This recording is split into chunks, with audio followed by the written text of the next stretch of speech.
Patay ang isang lalaki sa Liba, Batangas matapos pagbabarilin sa kanyang bahay. Huli kam ang pagdating at pagpaputok ng baril ng riding in tandem sa tapatang bahay ng biktima sa Barangay Rizal nitong Miyerkules ng gabi.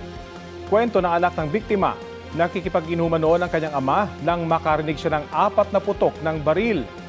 Lumabas siya para tingnan ang nangyari at nakitang nakahandusay ang ama. Nagpalit pa rin ng magazine ang gunman at binaril ulit ng 2 beses ang kanyang ama.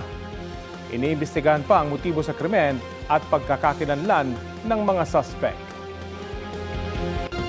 Nasira ang 10 bahay sa pananalasa ng malakas na hangin sa Barangay San Rafael sa Rodriguez, Rizal. Ayon po sa Disaster Risk Reduction and Management Office ng barangay, nangyari yan itong Miyerkules at mahigit 30 pamilya ang apektado. Nabigyan na po sila ng pangunang tulong. Pinadapa rin ng malakas na hangin ang isang sagingan at isang puno ng mangga sa MH Del Pilar Street. Tiningay pangaraw nito ang isang tricycle. Walang nasaktan sa nangyari.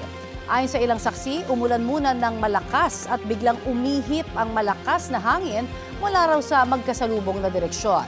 Sa monitoring ng Pag-asa, may thunderstorm na nangyari sa lugar kaya posibleng nagkaroon ng downburst o bigla ang bugso ng malakas na hangin mula sa thunderstorm.